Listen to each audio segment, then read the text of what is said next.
Ciao ragazzi, mi trovo nella biblioteca, nella libreria di Peppo, perché abbiamo pensato che fosse arrivato il momento, fosse opportuno farvi virtualmente toccare anche con mano i libri di quali parliamo molto spesso. Oggi partirei con un testo classico, però prima di andarlo a prendere, mi raccomando, iscrivetevi e attivate la campanella per essere sempre informati sui contenuti nuovi. Ma il libro di cui volevo parlarvi oggi velocissimamente è un classico della prestigiazione dal punto di vista dei libri teorici ed è Our Magic. Tra l'altro è un libro diviso a metà, c'è tutta la parte più corposa che è la parte teorica, che è a cura di Maskelyne, quella pratica a cura di Devan, e la parte teorica la trovate anche tradotta in italiano come L'arte nella magia da Florence Hart. È un testo fondamentale, ammetto essere un testo relativamente datato, ma è uno di quei testi che se dice delle cose sulle quali non siamo d'accordo è comunque un buon modo per riflettere sugli argomenti. È un testo importantissimo, ogni pagina fa riflettere. In un video su Talking Magic noi abbiamo affrontato i primi capitoli. Tra l'altro abbiamo pensato, giusto per far venire l'appetito, di regalarvi un estratto di quel video nel quale appunto parliamo di questo tema e iniziate così anche a capire perché per noi, anche se molti dicono di no, per noi esiste la buona magia e perché ci siamo lanciati, tra virgolette, in questa crociata contro quasi tutti a difesa della buona magia. Quindi ragazzi, gustatevi questo estratto, ricordatevi di iscrivervi e soprattutto, come sempre, nei commenti fateci sapere cosa ne pensate della buona magia e di questi argomenti. Ciao! Per cui prima di andare a snocciolare quello che c'è all'interno del libro, mi piacerebbe prima dare ai ragazzi che magari non hanno neanche mai visto alcuni dei nostri video la differenza che c'è tra il mondo esterno, diciamo, e quella che per noi, o meglio anche per te, perché comunque noi siamo un po' tutti allievi tuoi, è la buona magia. Quando si fa buona magia? Ma allora, dal mio punto di vista, tutto parte da una volontà e una forma mentis di fondo. Che dovrebbe essere figlia dell'amore nei riguardi di quello che facciamo. Secondo me, giusto o sbagliato che sia, si inizia a fare buona magia nel momento in cui si decide di rendere il gioco di prestigio il più forte dal punto di vista magico, poi magari diciamo quali sono i paletti in un certo senso, il più forte possibile. Cioè non limitarsi a portare a casa il risultato nel senso di non hanno scoperto il trucco, ma muovere gli spettatori in qualche modo, quindi creare, ripeto, l'effetto magico più forte possibile in base a quello che stiamo facendo.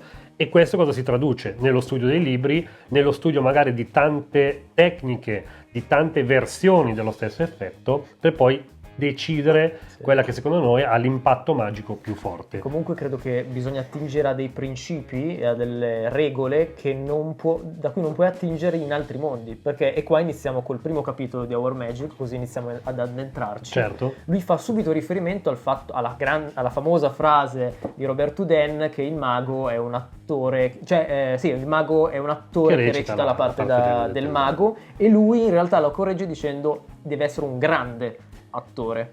E secondo me questo va già in contrapposizione con quello che adesso tu stai sostenendo in buona magia. Secondo me deve essere un grande mago, esatto, oltre che un grande attore. Perché magari la grammatica dell'attore non è uguale alla grammatica della magia.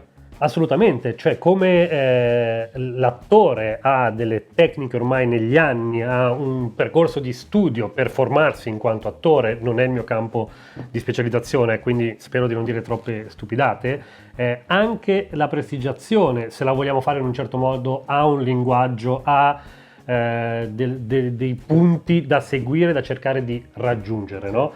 E bene o male, l'abbiamo detto tante volte, questi punti sono stati resi chiari, gli è stato dato un nome dalla magia spagnola, da Ascanio e via dicendo, che, torno a ripetere, bene o male non ha inventato nulla, ha solo scoperto e dato un nome a delle cose che i bravi prestigiatori per anni istintivamente già mettevano in atto. Perché questa frase potrebbe risultare in qualche modo ambigua, perché molti potrebbero sostenere: allora io faccio una scuola di teatro, mi metti in mano un gioco e allora in automatico divento un bravo mago.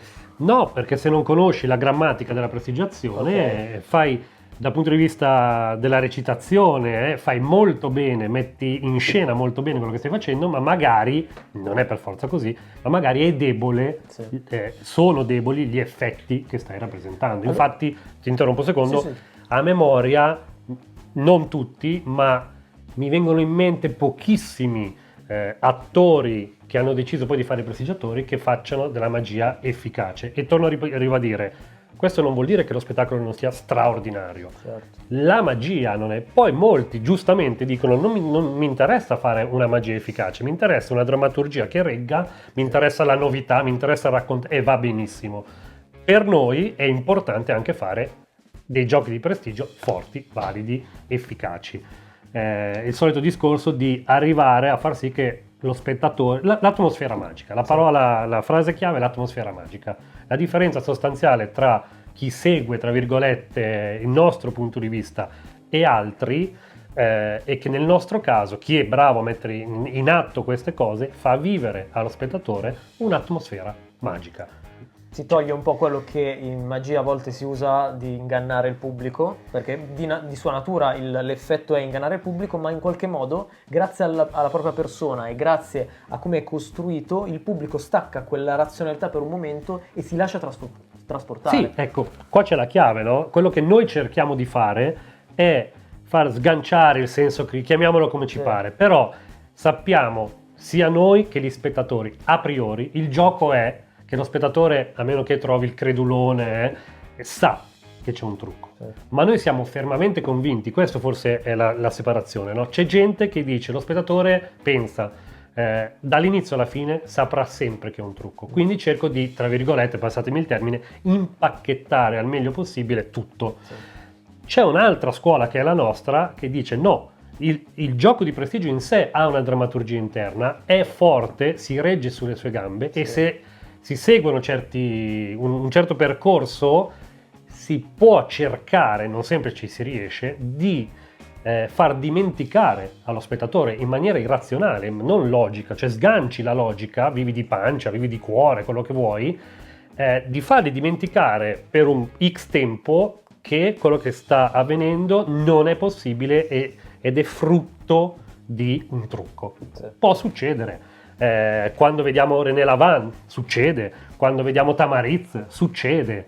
Non dico che sia facile o difficile, non dico neanche sia più. Sia quello, bisogna la forma mentis che dicevo prima, no? Molti fanno l'errore che dicono ok, ho fatto questo gioco, non ha avuto un grande effetto, invece di migliorare quell'effetto vado ad attingere alla comicità, al teatro, ad attingere alla giocoleria. È quello, poi ne parleremo degli altri di Fitzky, no? È quello che una certa scuola condanna nei riguardi di Fitzky, è quello che Darwin Ortiz ha chiamato la fallacia di Fitzky, perché Fitzky lascia intendere nei suoi libri, che sono comunque straordinari, però lascia intendere che l'effetto di prestigio non sia in grado di reggersi sulle proprie gambe, abbia bisogno, sia una pillola da coprire di zucchero per poterla ingerire. E allora è ovvio che se la mia forma mentis è quella, cioè se io parto pensando così, non ci provo neanche. No, invece per noi partiamo da un altro presupposto, cioè la magia è forte, la magia è interessante, quindi cerchiamo il più possibile di renderla al meglio.